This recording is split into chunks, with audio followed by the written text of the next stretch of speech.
Hello students. आज का जो अपना टॉपिक है वो फंक्शनल इक्वेशन से रिलेटेड है। एक इम्पॉर्टेंट फंक्शनल इक्वेशन यहाँ पर हम लोग डिस्कस करने जा रहे हैं। जैसा कि आपको स्क्रीन पे दिख रहा होगा, एक क्वेश्चन लिखा हुआ, find all polynomials f x for non zero x such that f x into f one by x is equal to f x plus f one by x. यानी यहाँ पे करना क्या है, यहाँ पर हमको एक फंक्शनल इक्वेशन दिया हुआ है जिसमें आपको दिख रहा होगा कि LHS में एफ एक्स और एफ वन बाई एक्स का प्रोडक्ट दिख रहा है और RHS में एफ एक्स और एफ वन बाई एक्स का सम दिख रहा है। ऐसा बिहेवियर रखने वाला, यानी इस तरह का बिहेवियर रखने वाला कौन सा फंक्शन होगा एफ एक्स, वो हमें यहाँ पर फाइंड करना है। इन्फॉर्मेशन के तौर पे हमें क्या दिया हुआ है कि x हमारा नॉन जीरो है, मतलब सबसे पहले वो इन्फॉर्मेशन कलेक्ट कर लेते हैं कि x जो है वो जीरो नहीं हो सकता। और एक एडिशनल इन्फॉर्मेशन और है अपने पास,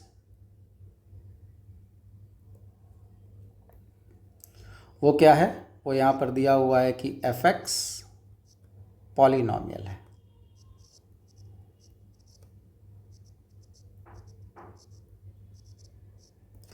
ये दो इन्फॉर्मेशन यहाँ पर दी हुई है। ऐसा फंक्शन बताना है, ऐसा पॉलिनॉमियल बताना है जो इस बिहेवियर को सेटिस्फाई करता हो। जनरली ये इम्पॉर्टेंट फंक्शनल इक्वेशन है। मोस्टली बच्चे इस फंक्शनल इक्वेशन से रिलेटेड जो फंक्शन का रिजल्ट होता है वो याद रखते हैं। मेरा एडवाइस आपको ये होगा कि आप भी इस इम्पॉर्टेंट रिलेशन से बनने वाले फंक्शन को डायरेक्टली एग्ज़ाम में यूज़ करने के लिए मेमोराइज करके रखें, याद रखें। IIT JEE एडवांस या मेंस, ये दोनों एग्ज़ाम फंक्शनल इक्वेशन से रिलेटेड क्वेश्चंस खूब पूछते हैं। लगभग हर पेपर में आपको फंक्शनल इक्वेशन से रिलेटेड क्वेश्चन मिलता है। कुछ सिंपल प्रॉपर्टी वाले फंक्शनल इक्वेशंस होते हैं जो जनरली बच्चों को याद होते हैं। जैसे जनरली हम थोड़ी बात कर लेते हैं, फिर इस फंक्शनल इक्वेशन पे आते हैं। जैसे सिंपल ओरल कुछ यहाँ पे बात करते हैं। जैसे कुछ बच्चों को ये चीज़ें पता होती है। जैसे मान लो अगर लिख दिया जाए कि f x into y is equal to f x plus f y, इस तरह का फंक्शनल इक्वेशन अगर किसी फंक्शन के पास है तो फंक्शन क्या होगा। साथ में कुछ और प्रॉपर्टी दी रहती है क्वेश्चन के अंदर। हम यहाँ पर डील चूँकि कुछ और कर रहे हैं, हमारा एम टारगेट हमारा इस एग्जाम्पल को करने का है, इसलिए हम इस पे बहुत डिटेल में यहाँ क्वेश्चन नहीं लिख रहे हैं। बट ये देख करके आपके दिमाग में आ गया होगा कि इस तरह के फंक्शनल इक्वेशन जब भी आएंगे, ये फंक्शन कर क्या रहा है, ध्यान से देखना। ये फंक्शन प्रोडक्ट को सम में कन्वर्ट कर रहा है। तो इस तरह का बिहेवियर या इस तरह की प्रॉपर्टी रखने वाला कौन सा फंक्शन आपने मैथमेटिक्स में पढ़ रखा है तो आपको पता होगा कि ऐसा फंक्शन कौन सा फंक्शन होता है, लॉग फंक्शन होता है। ठीक है, साथ में आप कोई कांस्टेंट भी मल्टीप्लाई कर सकते हैं। इस तरह के फंक्शनल इक्वेशंस मोस्टली याद होंगे बच्चों को। ठीक है, फंक्शनल इक्वेशन सॉल्व करने के बहुत सारे तरीके होते हैं। फंक्शनल इक्वेशन में एक कुछ हम लोग property based functional equation memory में रखते हैं। कुछ फंक्शनल इक्वेशंस ऐसे होते हैं जिनको हम लोग इंस्पेक्शन मेथड से सॉल्व करते हैं, कुछ सब्स्टिट्यूशन मेथड से सॉल्व करते हैं, कुछ डिफरेंशिएबिलिटी में भी हम लोगों ने फंक्शनल इक्वेशन सॉल्व कर रखे हैं। यहाँ पर थोड़ा सा हम लोग एक अलग तरीके का फंक्शनल इक्वेशन देखने जा रहे हैं। जेई पॉइंट ऑफ व्यू से ये इम्पॉर्टेंट भी है। प्रूफ की हालांकि इसकी कोई ज़रूरत नहीं है, बट फिर भी जो हम लोग इस फंक्शन से एफ एक्स की वैल्यू याद रखते हैं, क्या आती है वो बाद में हम बताएंगे। याद वैसे बहुत से बच्चों को होगा, वो कैसे आती है उस पर थोड़ा सा यहाँ पर हम लोग डील करते हैं।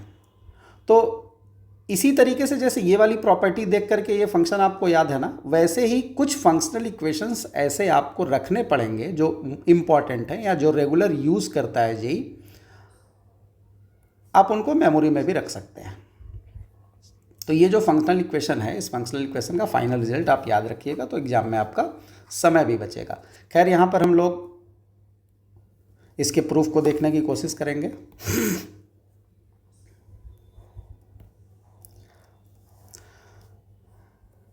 अगर कोई भी फंक्शन जो इस तरह का बिहेवियर रखता है,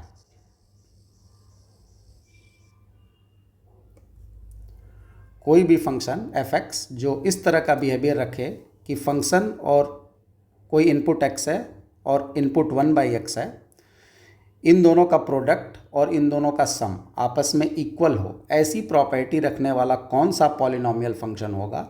एक इन्फॉर्मेशन जो दी हुई है कि x 0 नहीं हो सकता, उसका रीजन आपको फंक्शन देख करके, फंक्शनल इक्वेशन देख करके समझ में आ रहा होगा। चूंकि यहाँ पर 1/x लिखा हुआ है तो डिनोमिनेटर में x नहीं हो सकता, तो इसने पहले ही इन्फॉर्म कर दिया कि भाई x 0 नहीं है। कैसे स्टार्ट करेंगे? जैसा कि अभी हमने बताया कि फंक्शनल इक्वेशन को सॉल्व करने के बहुत सारे तरीके हैं अपने पास। यहाँ पर एक जनरल सिंपल तरीका यूज़ कर रहे हैं, मे बी कि इससे छोटा मेथड से भी इसको किया जा सके, बट यहाँ पर मेरा एम वो बिल्कुल नहीं है। हर वीडियो में जितने भी यहाँ पर चीज़ें आपके सामने बताई जाएंगी उसमें कुछ ना कुछ आपको इम्पॉर्टेंट और नई चीज़ देखने को मिलेगी। यहाँ पर भी हम देखते हैं। सबसे पहले ये जो फंक्शनल इक्वेशन अपना लिखा हुआ है ना, इसको नोट करते हैं। क्या दिया हुआ है अपने को? f(x) into f(1/x)। बड़ा सिंपल सा इसका प्रूफ है, ध्यान से देखिए। f(x) प्लस प्रूफ हम क्यों बोल रहे हैं? क्वेश्चन में तो प्रूफ दैट लिखा नहीं हुआ है, लेकिन प्रूफ बोलने के पीछे का रीज़न मेरा ये है कि यहाँ पर जो भी ये फंक्शनल इक्वेशन है ना, इस फंक्शनल इक्वेशन का रिजल्ट मोस्टली बच्चों को याद होगा। हम यहाँ पर रिजल्ट अभी नहीं लिख रहे हैं, लास्ट में रिजल्ट आएगा। कुछ बच्चे ऐसे ज़रूर होंगे जिनको पहले से रिजल्ट पता होगा, बट वो आता कहाँ से है वो थोड़ा देखते हैं। ये हमको फंक्शनल इक्वेशन दिया हुआ है और इसी फंक्शनल इक्वेशन से हमें f(x) की वैल्यू फाइंड करनी है। f(x) की वैल्यू क्या होनी चाहिए? न तो हम इंस्पेक्शन मेथड यहाँ यूज़ करने जा रहे हैं, न तो यहाँ पे डिफरेंशियबिलिटी यूज़ करने जा रहे हैं, न तो यहाँ पर हम सब्स्टिट्यूशन यूज़ करने जा रहे हैं, और न तो मेमोरी बेस्ड डायरेक्ट लिखने जा रहे हैं। सिंपल एल्जेब्रिक मेथड से हम इसे सॉल्व करने की कोशिश करेंगे, ठीक है। सबसे पहले इसको थोड़ा सा अगर हम रीअरेंज करें तो हम इसको यूँ लिख सकते हैं, f(x) इज इक्वल टू, इस f(1/x) को आप इधर शिफ्ट कर दो, f(x) की वैल्यू आ जाएगी। हमें f(x) निकालना है तो f(x) इज इक्वल टू, हमने क्या किया, f(x) into f(1/x) minus f(1/x), केवल रीअरेंज किया, सिंपल अलजेब्रा। अब f(1/x) अगर हम कॉमन ले लेते हैं तो ये क्या हो जाएगा, f(x) इज इक्वल टू, अंदर बचेगा f(x) माइनस 1, f(1/x) कॉमन हो गया। इस रिजल्ट को नोट डाउन करके रखते हैं। यहाँ तक हमने कुछ भी नहीं किया, यहाँ पर सिंपल अलजेब्रा लगा करके हमने केवल अपने फंक्शनल इक्वेशन को अरेंज किया है। यहाँ पर ये जो f(x) की वैल्यू है उसके अंदर भी f(x) आ रहा है, f(x) की वैल्यू के अंदर भी f(x) दिख रहा है। यहाँ पर हम इस क्वेश्चन को करने का थोड़ा सा एक मेथड चेंज करते हैं। यहाँ पर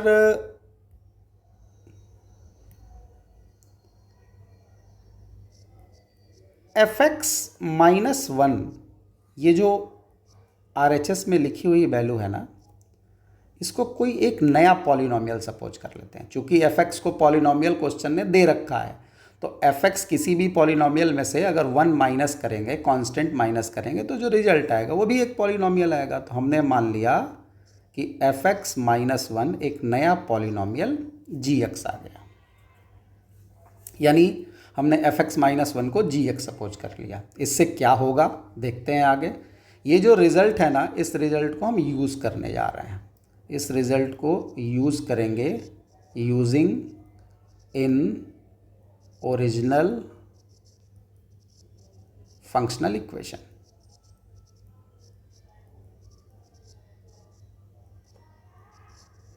अपना जो ओरिजिनल फंक्शनल इक्वेशन है, कलर चेंज कर लेते हैं, हमको लगता है कि कलर सही नहीं है। अपना जो ओरिजिनल फंक्शनल इक्वेशन है ना, ये ओरिजिनल फंक्शनल इक्वेशन आप इसको भी बोल सकते हो, ये भी आपका ओरिजिनल फंक्शनल फंक्शन ही है।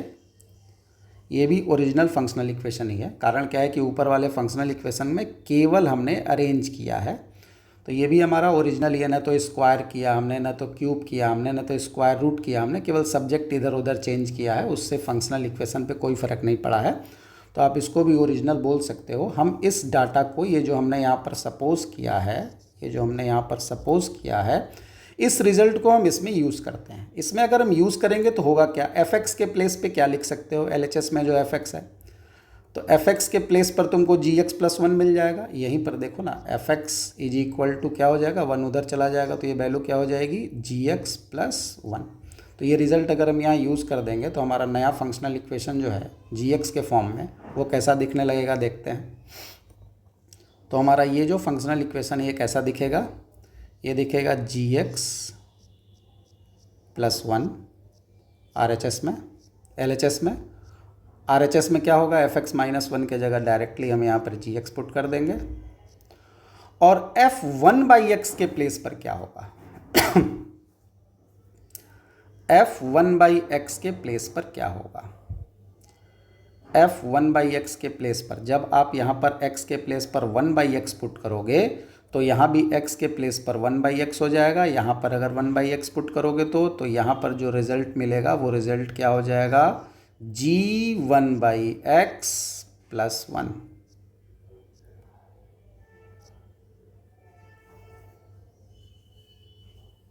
ठीक है, यहाँ तक क्लियर हुआ यहाँ तक बात क्लियर हो गई होगी। अगर हम इसको रीअरेंज फिर से करें, रीअरेंज करने का मतलब यह है कि अगर हम इसको आपस में मल्टीप्लाई वगैरह कर दें तो क्या मिलने वाला है। अगर हम इसको आपस में मल्टीप्लाई कर देते हैं तो देखो क्या होगा, इसको अगर मल्टीप्लाई करेंगे तो ये बन जाएगा हमारा gx, ये बन जाएगा g1 by x plus gx, और इस साइड हमको क्या मिलेगा, gx प्लस 1। क्लियर है यहाँ तक। दोनों साइड से आपको gx कैंसिल आउट होता हुआ दिख रहा होगा, ये gx और ये gx कैंसिल हो गया। ये दोनों gx अगर कैंसिल हो गए तो फाइनली अपने पास क्या रिजल्ट आया, gx into g1 by x is equal to 1। सारा का सारा खेल यहीं से स्टार्ट होगा। अब सारी कहानी यहीं पर फंसी हुई है। यही रिजल्ट हमको फाइनल रिजल्ट तक पहुंचाएगा। थोड़ा सा इस रिजल्ट पे अगर विचार करें, लिखेंगे नहीं, ध्यान देना होगा आपको। gx एक पॉलिनोमियल है और g1 बाई एक्स भी पॉलिनोमियल ही जैसा दिखाई देगा। हमने x को 1 बाई एक्स से रिप्लेस किया, दोनों को मल्टीप्लाई करने पर 1 आ रहा है। gx और g1 बाई एक्स को मल्टीप्लाई करके, जिसमें gx एक पॉलिनोमियल है, 1 लाने के लिए केवल एक ही पॉसिबिलिटी है जिस पे हमें विचार करना होगा।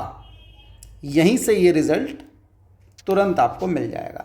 ऐसा कब हो सकता है, जरा सोचो। अगर हम gx को, ध्यान से समझना, अगर हम gx को सिंपल सा एक रिजल्ट लेके चलते हैं, ax square plus bx polynomial है सपोज कर लेते हैं, तो g1 बाई एक्स क्या हो जाएगा, g1 बाई एक्स अपना हो जाएगा a by x square plus b by x. क्या इन दोनों को मल्टीप्लाई करके कभी भी 1 लाया जा सकता है, क्योंकि इसमें टर्म एक से ज़्यादा है। फिर से देखते हैं, एक एक चीज़ को ध्यान से समझते चलते हैं। अगर हम इस रिज़ल्ट को यहाँ पर न लिए होते तो ये भी यहाँ पर नहीं आता। अब अगर हम इन दोनों को मल्टीप्लाई करते तो a स्क्वायर आता। क्या कहना चाह रहे हैं वो अभी आपको तुरंत समझ में आ जाएगा, लेकिन हमें तो 1 लाना है और यहाँ दोनों को मल्टीप्लाई करने पर a स्क्वायर आ रहा है, मतलब x की टर्म यहाँ पर नहीं आ रही है। gx और g1/x, gx पॉलिनॉमियल है, gx में g1/x का मल्टीप्लाई करके 1 आ रहा है, मतलब ये x से इंडिपेंडेंट है, यानी x हमको नहीं मिल रहा है। अगर हमने यहाँ पर इन दोनों को मल्टीप्लाई किया तो x तो रिमूव हो जाएगा, ऊपर x² नीचे x² कैंसिल आउट हो जाएगा, बट हमारा रिजल्ट a² आएगा। अब अगर यहाँ पर हम इस a को भी रिमूव कर दें और अगर हमने इसका कोफिशिएंट 1 लिया होता और आपस में दोनों को मल्टीप्लाई करते तो रिजल्ट हमारा 1 आता। कुल मिला जुला करके कहने का ये मतलब है कि gx अगर एक पॉलिनॉमियल है और gx को आप g1/x से मल्टीप्लाई करके अगर 1 लाना चाहते हो तो ऐसा तभी पॉसिबल होगा जब gx क्या होगा, gx शुड बी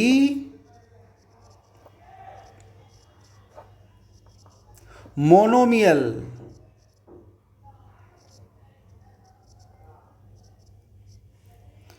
gx को क्या होना पड़ेगा बच्चे, मोनोमियल होना पड़ेगा। मोनोमियल, एक से ज़्यादा टर्म अगर तुमने रखा, एक से ज़्यादा टर्म तुमने अगर इस फंक्शन के अंदर रखा कुछ भी प्लस माइनस करके, तो ऐसी सिचुएशन में आपको मल्टीप्लाई करने पर x का इंडिपेंडेंट टर्म नहीं मिलेगा। इन दोनों को मल्टीप्लाई करके तुम चाहो कि x से इंडिपेंडेंट टर्म मिले तो ये पॉसिबल नहीं है, इसलिए आपको यहाँ पर मोनोमियल लेना पड़ेगा। मोनोमियल अगर फंक्शन यहाँ पॉलिनॉमियल लोगे, एक टर्म वाला पॉलिनॉमियल लोगे तो ही पॉसिबल है कि ये 1 आए।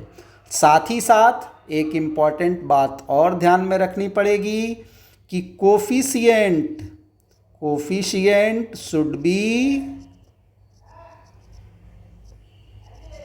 1, यानी कि gx एक मोनोमियल होगा, यानी उसके पास एक ही टर्म होगा और उसका कोफिशिएंट भी क्या होगा, लीडिंग कोफिशिएंट। लीडिंग कोफिशिएंट मतलब हाईएस्ट डिग्री वाला जो कोफिशिएंट होगा वो क्या होना चाहिए, 1, क्योंकि अभी आपने देखा कि अगर हम यहाँ पर a लेते तो यहाँ पर भी a आता और दोनों मल्टीप्लाई करने पर x तो कैंसिल आउट हो जाता, बट यहाँ पर 1 न मिलता, एक नया आर्बिट्रेरी कांस्टेंट यानी जो कोफिशिएंट है उसके स्क्वायर की वैल्यू मिलती।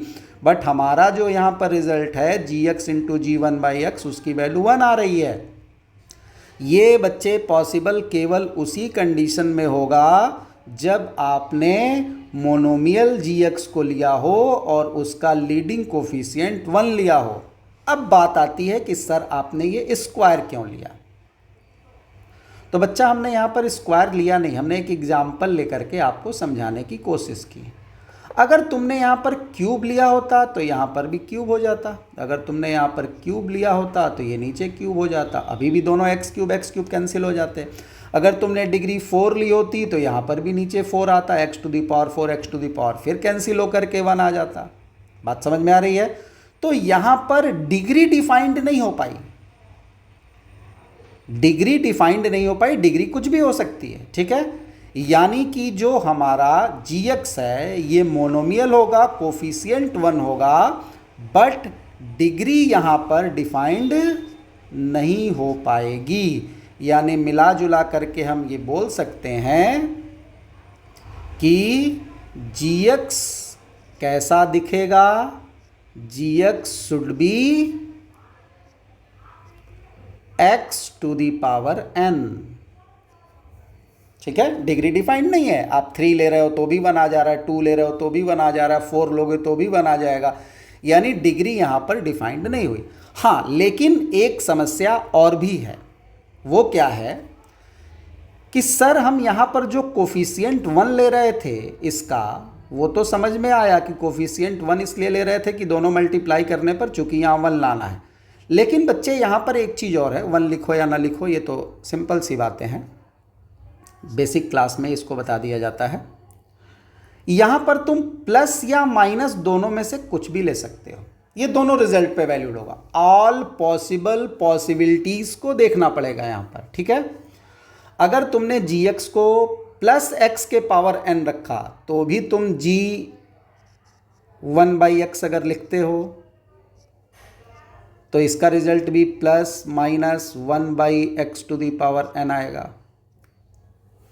अब अगर तुम प्लस में दोनों को मल्टीप्लाई करते हो तो भी 1 आएगा, माइनस में दोनों को मल्टीप्लाई करते हो तो भी 1 आएगा। यानी जो रिजल्ट यहाँ पर gx की जो वैल्यू आएगी वो एक्चुअल में प्लस माइनस x⁴n होगी। याद रखना n यहाँ पर हमें पता नहीं है, ठीक है, n किसी को भी पता नहीं है, क्योंकि इसने पॉलिनोमियल के क्वेश्चन के अंदर डिग्री की बात नहीं की है, बोला है ऑल पॉलिनोमियल्स, ठीक है, और डिग्री पे डिपेंड भी नहीं कर रहा है। आप देख रहे हो ये जो फाइनल रिजल्ट अपना इक्वेशन स्टार से रिप्रेजेंट हो रहा है, इसमें डिग्री आप देख रहे हो कि वो इंडिपेंडेंट हो जा रही है, दोनों मल्टीप्लाई हो रहा है, स्क्वायर में भी कट जा रहा है, क्यूब में भी कैंसिल आउट हो रहा है, डिग्री 4 ले रहे हो तो भी कैंसिल आउट हो रहा है, यानी डिग्री पर ये रिजल्ट डिपेंड नहीं कर रहा है। तो डिग्री हम n ले सकते हैं। तो यहाँ पर gx जो फंक्शन आया, जो पॉलिनोमियल आया, वो प्लस माइनस x⁴n आया, ठीक है। ये एक यहाँ पर अपने को रिजल्ट मिला। और अगर हमको gx मिल गया, अगर हमको gx मिल गया तो अब gx की मदद से हम fx फाइंड कर सकते हैं। ऊपर आपने gx को fx को एक रिलेशन से नोट डाउन कर रखा था, ये देखो यहाँ पर, यहाँ आपको दिख रहा होगा कि gx जो है वो fx माइनस 1 है। तो fx क्या हो जाएगा, खेल समझ में आ गया। अब यहाँ पर fx क्या हो जाएगा,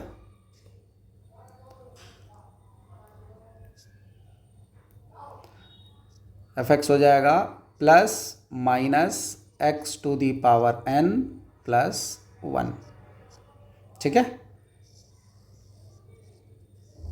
आ गया रिजल्ट। और अब रिजल्ट आने के बाद से कई लोगों को ये रिजल्ट पहले से याद भी होगा। हम भी यही कहेंगे कि आप इसको दिमाग में रखें।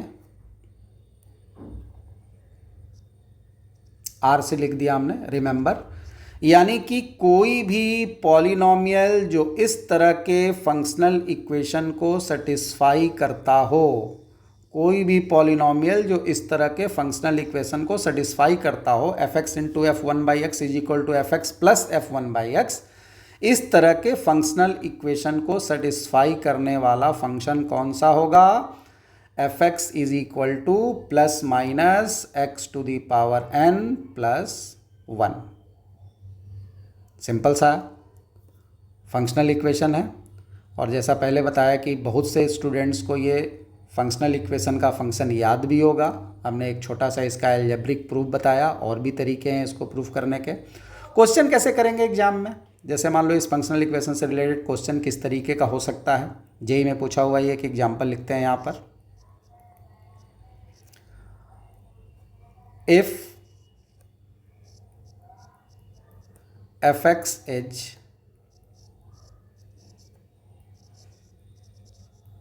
polynomial satisfy fx into f1/x is equal to fx plus f1/x for all x not equal to 0 and f4 is equal to 65, then find f3। इस तरह के क्वेश्चंस आते हैं। Simple memory based functional equations के ऊपर JEE भी question पूछ रहा है 2024 में। Functional equation, simple memory based functional equation पे, एक्सपोनेंशियल और लॉगरिथमिक वाले पे जेईई ने क्वेश्चन पूछ रखा है। तो इसलिए आपको कुछ फंक्शनल इक्वेशन बेसिक जो इन्फॉर्मेशन वाले हैं, प्रॉपर्टी बेस्ड हैं, उनको याद रखना पड़ेगा एग्जाम के लिए। ध्यान रखिए, टाइम सेविंग तभी होगी आपके एग्जाम में। अब ऐसे क्वेश्चन को अगर सॉल्व करना है तो जैसे ही तुमने ये फंक्शनल इक्वेशन देखा, जैसे ही तुम्हारे सामने ये फंक्शनल इक्वेशन आया, तुम्हारे दिमाग में तुरंत ये रिजल्ट, चूँकि स्टैंडर्ड रिजल्ट है इसलिए आप इसको दिमाग में रख सकते हो तुरंत। जैसे अभी ऊपर लॉग वाला हमने एक कराया था, रिमूव कर दिया था, उसी तरीके से आप इस प्रॉपर्टी को भी ध्यान रख सकते हो कि इस तरह के फंक्शनल इक्वेशन को जो फंक्शन सेटिस्फाई करता है वो क्या होता है। अब एक तो तरीका है कि ये पूरा आप सॉल्व करो, और एक तरीका है कि आप इस रिजल्ट को याद रखो एग्जाम में। इस तरह के फंक्शनल इक्वेशन को सेटिस्फाई करने वाला फंक्शन कौन होगा, तो वो फंक्शन होगा f x is equal to plus minus x to the power n plus 1। ये डायरेक्ट रिजल्ट बच्चे याद रखते हैं, ऐसा नहीं कि आपको केवल याद रखना है, लगभग सारे बच्चे इस रिजल्ट को याद रखते हैं। हमने ऊपर केवल इन जनरल इसका प्रूफ बता दिया कि किस तरीके से ये रिजल्ट आता है, बाकी क्वेश्चन तो कर ही रहे होंगे, क्वेश्चन इसी तरीके से करना है। अब क्वेश्चन में क्या दिया हुआ है बच्चे, क्वेश्चन में दिया हुआ है F4 अगर हम निकालेंगे तो क्या आएगा, plus minus 4 to the power n plus 1 आएगा। और क्वेश्चन में F4 की वैल्यू कितनी दे रखी है, 65। ठीक है, देखो यहाँ पर F4 की वैल्यू 65 दे रखी है। हमारे फंक्शन fx में अगर x के जगह 4 रखेंगे तो 4 to the power n plus 1 आएगा, और क्वेश्चन के अंदर 65 दे रखा है। अगर हम इन दोनों को सॉल्व करेंगे तो क्या मिलेगा अपने को, यहाँ पर मिलेगा plus minus 4 to the power n और 1 उधर जाएगा तो ये बन जाएगा 64। देखना अब क्या होगा यहाँ पर। अब LHS हमको प्लस माइनस में दिख रहा है और RHS हमको दिख रहा है 64। RHS हमारा कैसा है, RHS हमारा पॉजिटिव है। LHS में पॉजिटिव नेगेटिव दो रिजल्ट हैं, बट चूंकि RHS पॉजिटिव है इसलिए LHS भी अब हमारा क्या होगा, पॉजिटिव ही होगा। 4 to the power n, 4 to the power n तो कभी नेगेटिव होने नहीं जा रहा, तो 4 to the power n always positive है, और बाहर प्लस माइनस लगा हुआ है। चूंकि RHS पॉजिटिव है इसलिए यहाँ पर हमें क्या लेना पड़ेगा, प्लस। यानी जो हमारा ये रिजल्ट आया ना plus minus x to the power n, इन दोनों में से कोई एक ही रिजल्ट हमारे गिवन क्वेश्चन में अप्लाई होगा। कौन सा अप्लाई होगा ये क्वेश्चन डिसाइड करेगा। ठीक है, जैसे इस क्वेश्चन ने 65 दे रखा, हमारा रिजल्ट यहाँ पर 64 आया, तो यहाँ हमें खुद डिसाइड करना पड़ेगा कि प्लस वाला लेना है कि माइनस वाला। ठीक है, जैसे इस डेरिवेशन के टाइम में हमने यहाँ पर प्लस माइनस दोनों लिखा था, डेरिवेशन के टाइम में प्लस माइनस दोनों लिखा था क्योंकि दोनों इसको सेटिस्फाई कर रहे थे। बट जो हमें एग्जाम्पल दिया हुआ है वो एग्जाम्पल हमारा उस दोनों पॉलिनोमियल को सेटिस्फाई नहीं कर रहा है, उसके एक ही रिजल्ट को सेटिस्फाई कर रहा है। ये डिसाइड करेगा क्वेश्चन का गिवन इंफॉर्मेशन। अब हमको यहाँ से दो इन्फॉर्मेशन मिली। एक तो हमें ये पता चला कि हमारा जो फंक्शनल इक्वेशन प्लस माइनस से अटैच था उसमें से एक ही रिजल्ट हमको यहाँ पर लेना है, और दूसरा जो n एक आर्बिट्रेरी था उसकी भी वैल्यू अपने को मिल गई। मतलब हमको यहाँ पर क्या मिला, 4 to the power n is equal to 64 मिल गया। 64 मतलब 4 का पावर 3, तो n की वैल्यू अगर कंपेयर की जाए तो 3 आ गई। तो यहाँ से हमको दो इन्फॉर्मेशन मिली है। n के रिजल्ट के साथ साथ हमको ये भी पता चला है कि हमें इस पर्टिकुलर क्वेश्चन के अंदर फंक्शन fx को plus minus x to the power n नहीं लेना है, केवल प्लस लेना है, क्योंकि F4 की वैल्यू 65 आ रही है और यहाँ केवल प्लस वाला उस रिजल्ट को सेटिस्फाई कर रहा है। ठीक है, तो अब यहाँ पर हमारा फंक्शन fx क्या हो गया, साथ ही साथ हमको n की वैल्यू भी मिल गई। तो अब हमारा fx क्या हो गया, प्लस लेंगे केवल x, n के जगह 3 लिख देंगे और प्लस क्या हो जाएगा, 1 हो जाएगा। ये हमको फंक्शन मिला उस पर्टिकुलर एग्जाम्पल का जो ऊपर लिखा हुआ है। ठीक है, अब ये अगर अपने को मिल गया तो रिजल्ट अपने को क्या निकालना है, F3 की वैल्यू निकालनी है। अब तो बिल्कुल आसान है। अब अगर आपको F3 की वैल्यू निकालनी है तो x के प्लेस पे 3 लिख देंगे, तो 3 का क्यूब प्लस 1, तो ये हो जाएगा 27 प्लस 1, यानी रिजल्ट हो जाएगा 28। यानी हमारा जो क्वेश्चन है उसमें F3 की वैल्यू कितनी आ जाएगी, 28 आ जाएगी। यूनिक वैल्यू होगी, ध्यान रखिएगा। ऐसा नहीं कि प्लस माइनस दोनों पे रिजल्ट निकालना है। सर n की वैल्यू 3 आ गई तो एक बार प्लस भी रख लेते हैं, माइनस भी, क्योंकि आपने यहाँ प्लस माइनस दोनों रखा है। नहीं, यहाँ पर ये क्वेश्चन हमें दो इन्फॉर्मेशन दे रहा है। पहली इन्फॉर्मेशन हमको ये दे रहा है कि प्लस माइनस दोनों में से कौन सा इस पर्टिकुलर क्वेश्चन के अंदर फंक्शन सेटिस्फाई हो रहा है, और दूसरा हमको n की वैल्यू भी इसी रिजल्ट से मिल रही है। ये दोनों इन्फॉर्मेशन मिल गई तो हमको फंक्शन मिल गया, और फंक्शन मिल गया तो हमने रिक्वायर्ड रिजल्ट अपना फाइंड कर लिया। यही हमारा इस क्वेश्चन का आंसर हो जाएगा। ठीक है, आई थिंक बात समझ में आई होगी। कुल मिला जुला करके छोटा सा डेरिवेशन है, इसको भी समझ लीजिए। अलग तरीके से इसको डिराइव करने की कोशिश की गई है, और साथ ही साथ आप इस रिजल्ट को जेईई के या किसी भी कॉम्पिटिटिव एग्जाम के लिए याद रखने की कोशिश करिएगा प्रॉपर्टी वाइज, कि अगर कोई भी फंक्शन fx, कोई भी पॉलिनोमियल fx जिसमें x नॉन जीरो है, वो इस तरह के फंक्शनल इक्वेशन को अगर सेटिस्फाई करेगा तो ऐसी सिचुएशन में जो रिज़ल्ट आएगा वो रिज़ल्ट क्या होगा, f x will be plus minus x to the power n plus 1, जहाँ n का डिसीजन गिवन इन्फॉर्मेशन करेगी और प्लस माइनस का भी डिसीजन गिवन इन्फॉर्मेशन से ही होगा। Thank you.